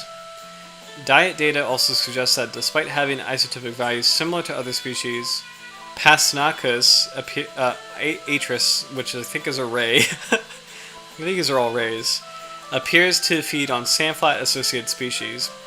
In this community, variation within a group examined, possibly due to individual specialization, appears to result in high resource overlap and may be a key component allowing a high diversity in the system, and is perhaps crucial for understanding the role of mesopredators in community trophic dynamics. So it makes sense that these are rays if we're talking about mesopredators, so animals that are predators but not at the top of the food chain. So let's figure out where the nervous shark plays into this. Okay, so simple metaphods. I'm just curious if there's any notes on a nervous shark, and unfortunately nervous shark was a part of this study, but not really featured in discussion, so I guess we'll keep looking.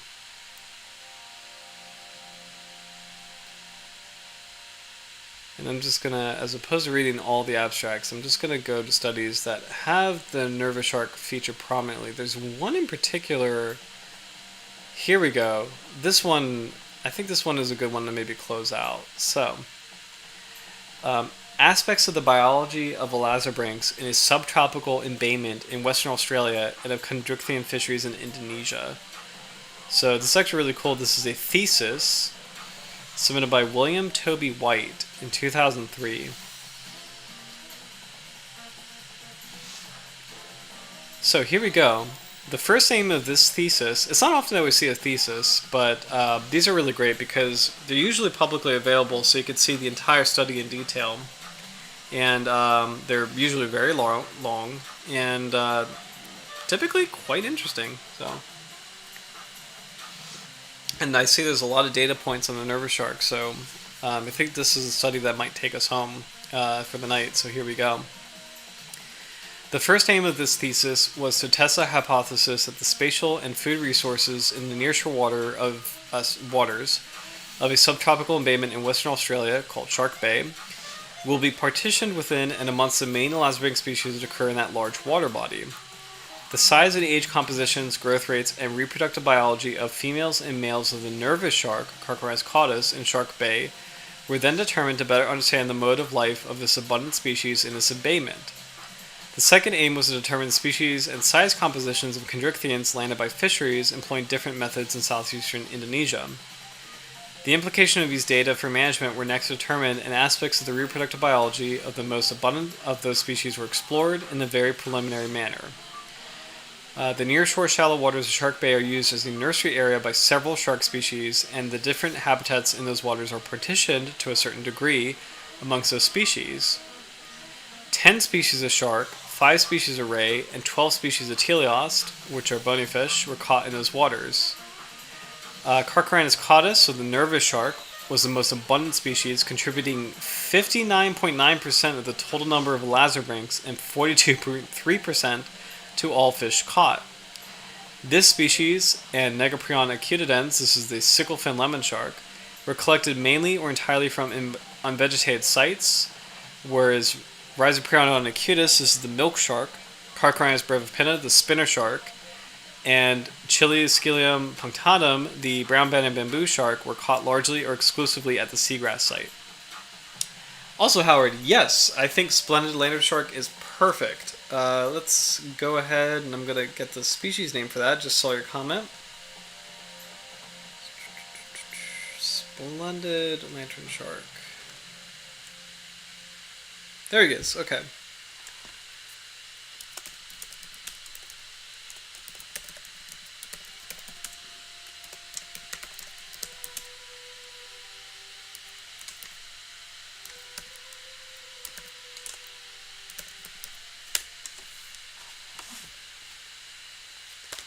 Okay, awesome. I'd love to do that. So it'll be fun to go back into a deep water species. So splendid lantern shark, Hemopterus splenditis will be next week's shark. So,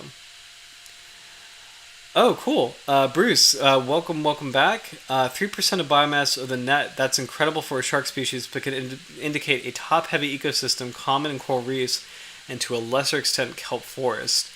Really cool comment, and actually particularly fascinating when we were thinking about a seagrass system or like a bay system. That's actually really interesting.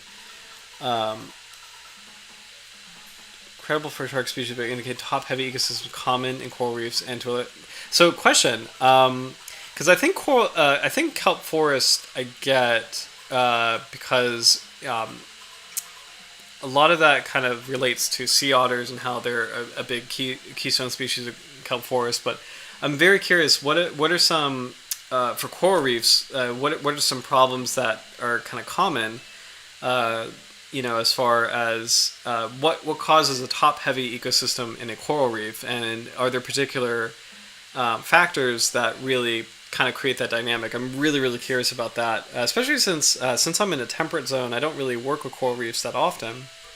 I have some corals up here, but not reefs, like not coral reefs. So love to hear more about what kind of creates top-heavy ecosystem conditions. So really, really cool. Let's see. The number of Elazabrinks species and the number of individuals of Elazabrinks was greatest in the seagrass site and less in the unvegetated site where no vegetation was present nearby, and they were significantly less in the latter site than in the one where dense mangroves were present nearby. Now, what's really cool about that is remember that the nervous shark doesn't really like to be in seagrass that much, but it really loves to be in mangroves. So it's kind of interesting that the other shark species include some large ones. Actually, no. The lemon shark was in an unvegetated site. Interesting. Okay. Okay, the milk shark, spinner shark, which can get to a fair size, and the bamboo shark were in the seagrass sites. So that makes me wonder if milk shark, spinner shark, and bamboo shark maybe compete for resources with the nervous shark, and that's why the nervous shark doesn't really spend as much time in seagrass areas, but I'm not sure. This study might go into it more.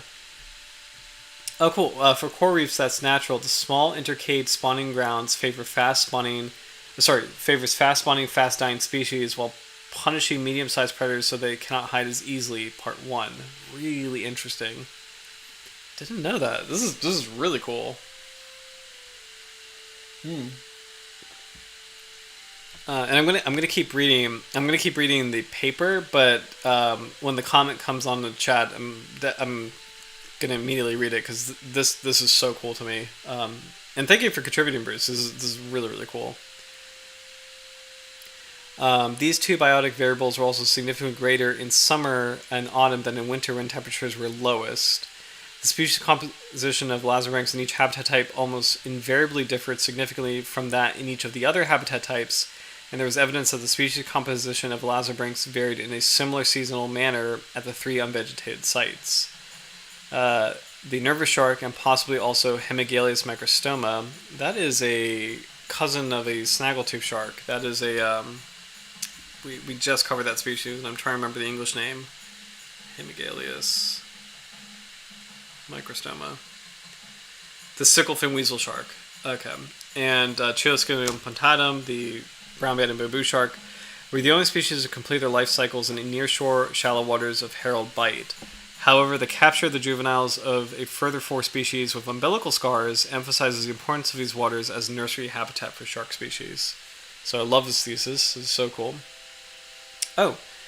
Bruce, part 2 for the coral reef question. Larger predators can stay in the area for a longer time feeding without risk of larger open ocean predators. Interesting. That is so cool. So,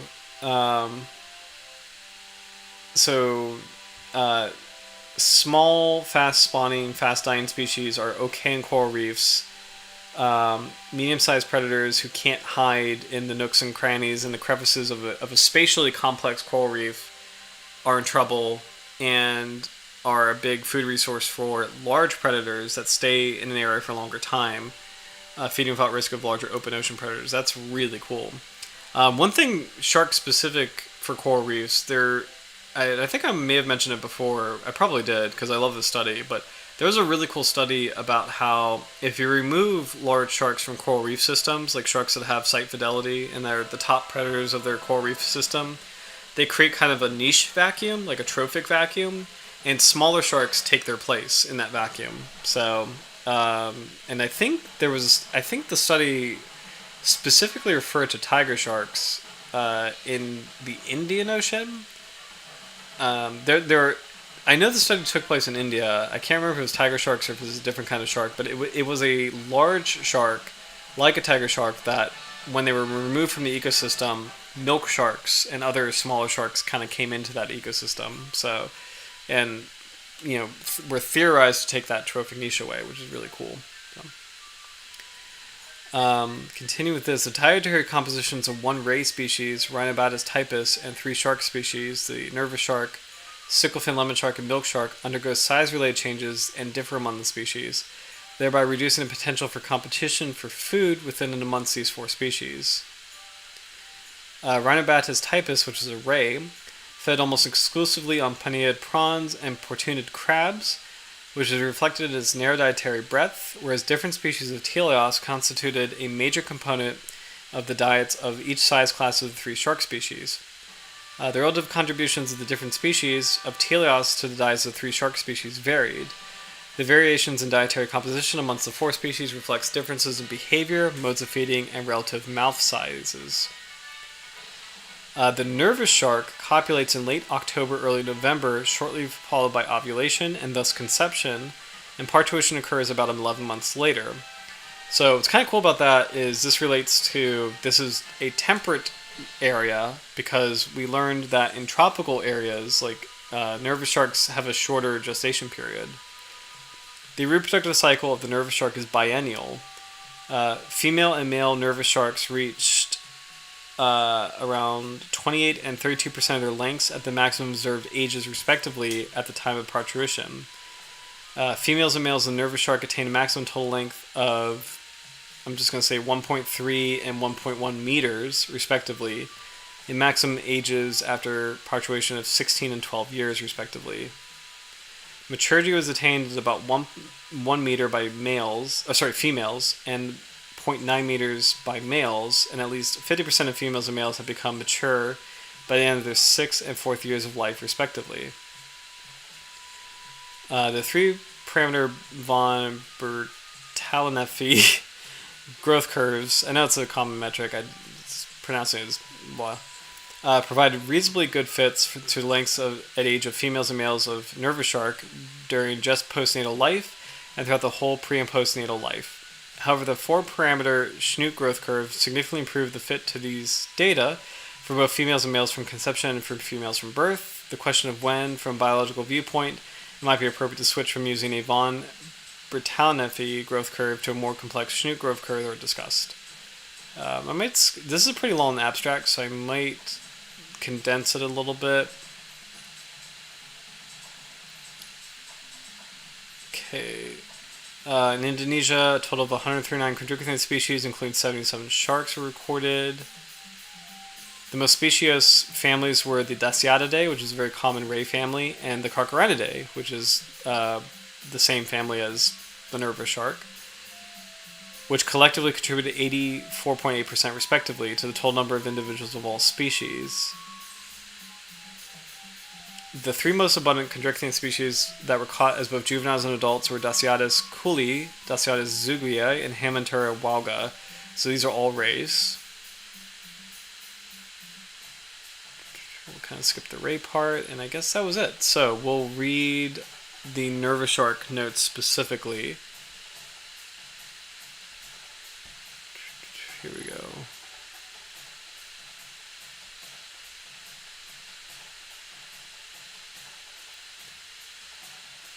The nervous shark, whose biology is studied in detail during his PhD, is a small carcharhinid that is found in northern Australia from Carnarvon in Western Australia to Bundaberg in Queensland, and whose distribution extends into southern Papua New Guinea and the Solomon Islands.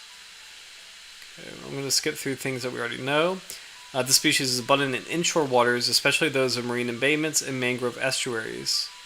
This species is characterized by its possession of a rounded snout, basal cusplets on the upper teeth, and black tips in the lower caudal lobe and undersurfaces of pectoral fins, and by the absence of a interdorsal ridge.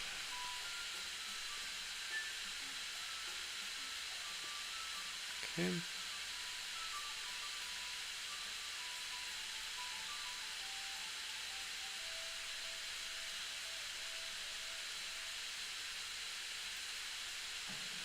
Although most of the elasmobranch species found in nearshore waters only use those waters as nursery areas, a few spend their whole life cycles in those waters, for example, the nervous shark in northern Australia. So, it's kind of cool to... I want to skip the ad, to kind of compare that to the video that we saw here. So we're learning a lot more about nervous sharks. And you can see here, this is not a mangrove habitat, but this is a habitat that is kind of unvegetated. We don't really see seagrass here. You do see like beach rack on the shore, and this could be dead seagrass. I do see some seagrass offshore, but really in this blank space, where there's only mud and sand, this is where all the nervous sharks are concentrated. So it's kind of cool to read the study and pair it with a visual of nervous sharks.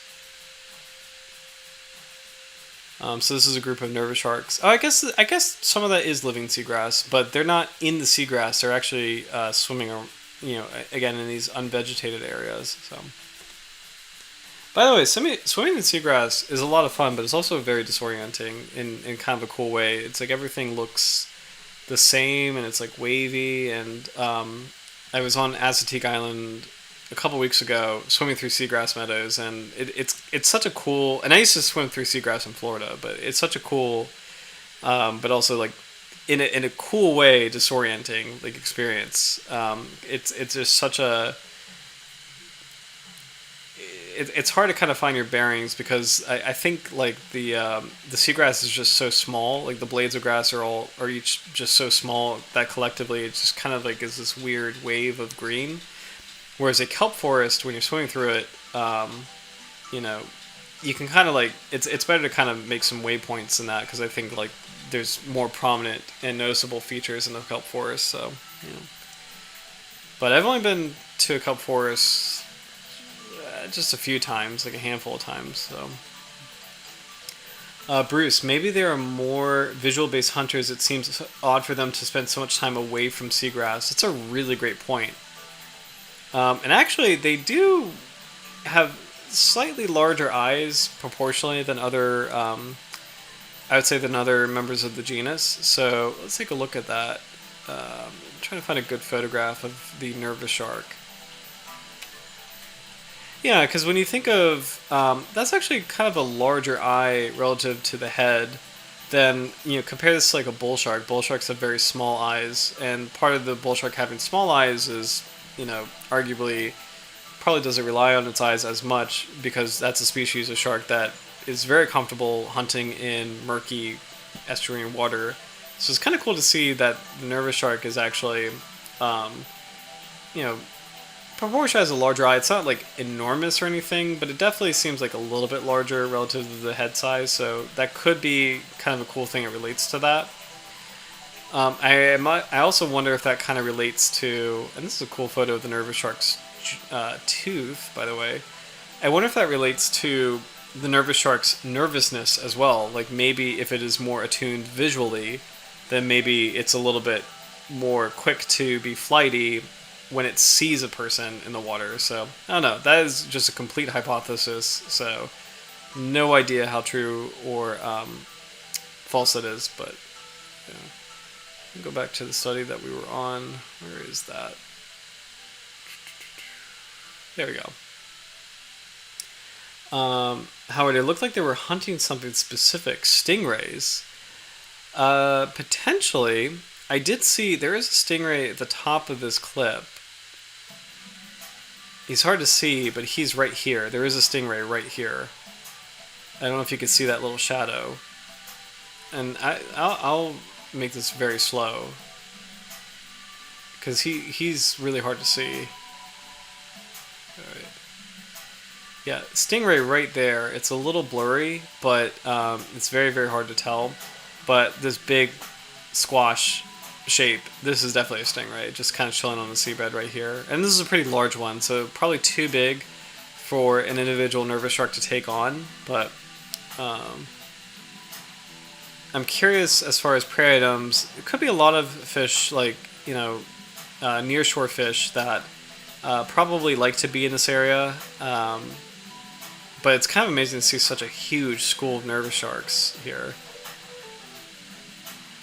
And I mean, if I was a fish, I would not want to be anywhere near this situation. Let's speed up the playback speed a little bit.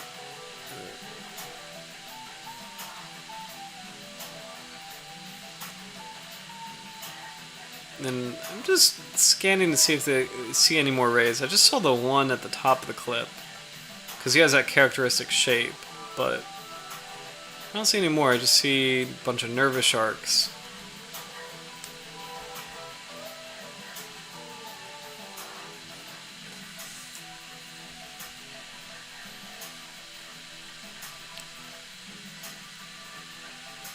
Bruce, that's a very good point. Stingrays tend to stay under sand while hunting. This point to an ecosystem hunts targeting something going from seagrass to the open ocean. Really cool. Very good point. Definitely agree. I'm just having fun looking for any more stingrays here. Definitely see a lot of sharks. At the top of the stream, I was thinking about sharks that do, very noticeable schooling behavior. And at first I was like, not many. But then as I was naming them, I was like, oh, well, I guess there are quite a few. Oh, is that a stingray? Hold on. Oh, I did see, there is another stingray here. Right here. That's a sting. Oh, shoot. Okay, my screen, my face is blocking it. Sorry, hold on. So this actually kind of lends a little bit to what we're talking about. Ah, man. Okay, I'm gonna zoom in so that you guys can see it. Hold on. Sorry, I got really excited about that. There he is, stingray right there. Right there. Going into the seagrass. There he is. That's really cool, actually. Love little surprises like that. So that actually kind of, that actually kind of really lends itself to this idea that maybe these sharks are going after stingrays. So not the big ones that we're seeing, but maybe they're hunting for like the little guys. So let's see if there's any more. It's kind of hard to tell with the ripples, but it's such a thrill to see.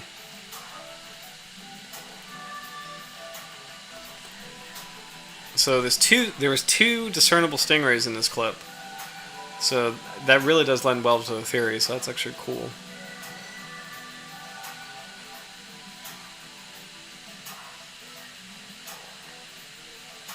Yeah, really great footage. This is by, well, it's not by an individual YouTuber, it's by Viral Hog, so I guess that's not really a thing.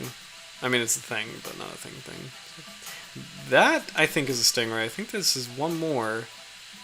And I'll go back to the study, but I do see one more.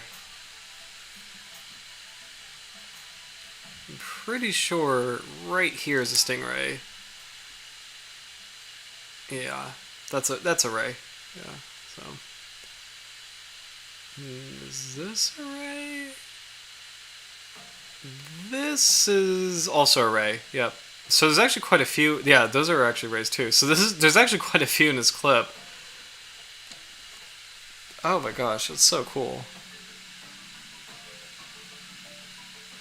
Okay, so we got a couple minutes left. I'm going to go back to the study, see if there's anything else we're missing. And we'll just do cliff notes on the nervous shark. So we know the nervous shark spends their whole life cycle in these shallow water nursery areas. They're extremely abundant.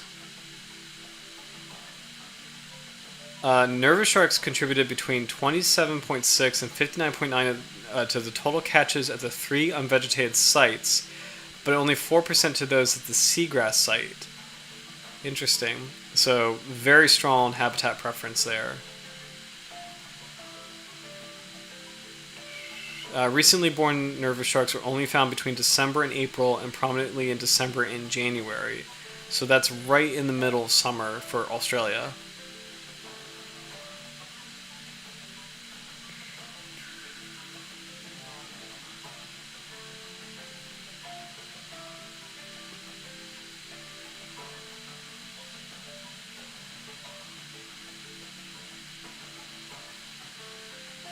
The species designated by Simper as typifying both the site with no vegetation nearby and the site near sparse mangroves were the nervous shark and the sicklefin lemon shark. So I would assume that the sicklefin lemon shark is probably a big predator of the nervous shark. Whereas the nervous shark and Rhinobatus typus, which is a ray, typify the site near dense mangroves, and the sicklefin weasel shark, brown-banded bamboo shark, and milk shark, Rhizopterodon, typified the seagrass site. So, cool.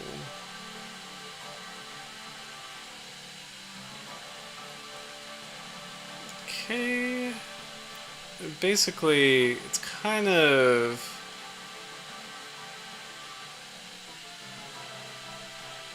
saying the same thing. Oh, here's a really cool measure of the diet of nervous sharks by size. So all little nervous sharks eat teleost in blue. Then as they get bigger, they start to incorporate portunid crabs in red, cephalopods like squid and cuttlefish in turquoise. And then reptiles in black. So big nervous sharks, that's actually really cool, eat the sea snakes. We talked about earlier on the stream that nervous sharks actually are sea snake hunters. So it's really cool to see that as the shark gets larger and larger, it consumes more and more sea snakes. Or it starts to incorporate sea snakes into its diet, I should say. Yeah. Comparatively, you've got the sicklefin lemon shark down here, which is eating bony fish like teleos until it gets to about 1.2 meters, where it starts eating elastobrains, which means sharks and rays. So, cool stuff. I think we'll get one more note.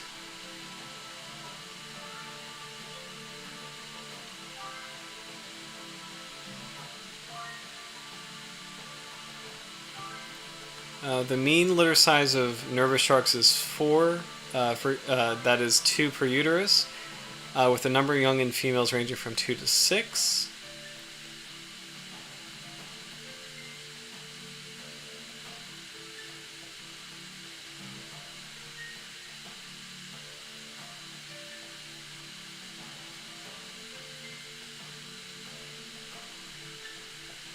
Okay. And I think that might be...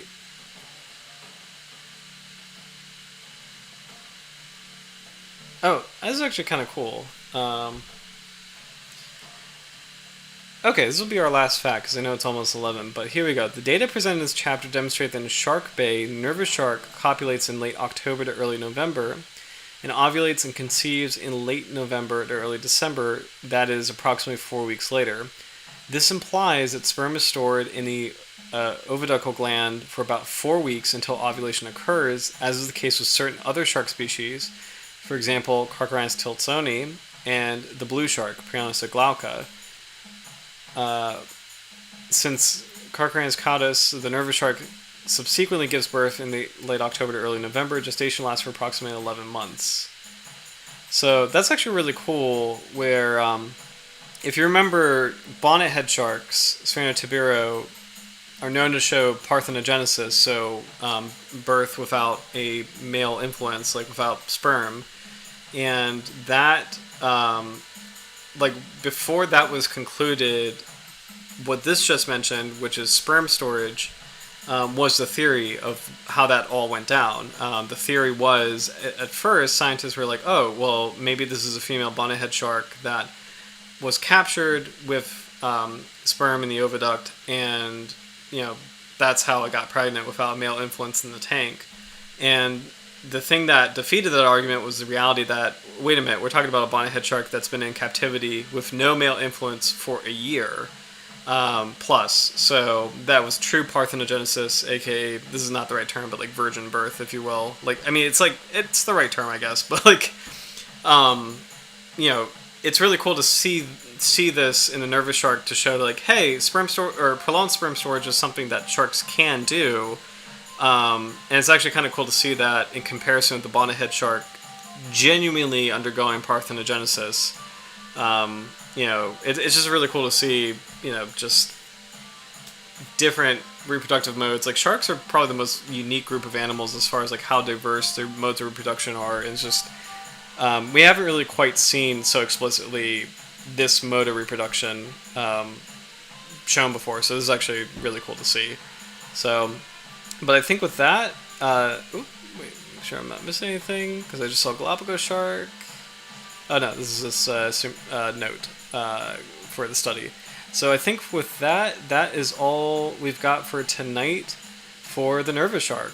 But overall, we learned a lot, and I think this was a really fun Shark Week episode, because there was a lot of science behind the species, and it's wonderful to celebrate a species that is actually doing okay conservation-wise. So thank you guys so much for watching. I really had a lot of fun going through the nervous shark, learning about its biology, how it likes to be in mangroves. It actually hunts sea snakes, which is super cool. It's a small little shark that fares very well in the world, and we're very happy that it's a shark that's doing well. And finally, thank you again, Howard, for your art. You are the winner of the 2025 Shark Week banner contest celebrating sharks in the Gulf of Mexico. So it was really, really fun to review your artwork and have this submission. Really appreciate you joining us and submitting for tonight. So I will email you and send you the prize package details, and the prize will be sent out shortly. But until then, I hope everybody has a really great week. Thank you so much for watching, and I hope you all have a really fun Shark Week. Just celebrating sharks, learning about sharks, reading about sharks. And thank you so much for joining tonight's stream. It's always such a pleasure and an honor to do Shark Week with you guys. And it's our 3rd year of doing it, which is kind of wild to believe, but this is our 3rd Shark Week episode. But anyway, have a great week, guys. Take care, and thank you so much for watching. And I will see you next week for the splendid nitrine shark. So until then, take care. Bye.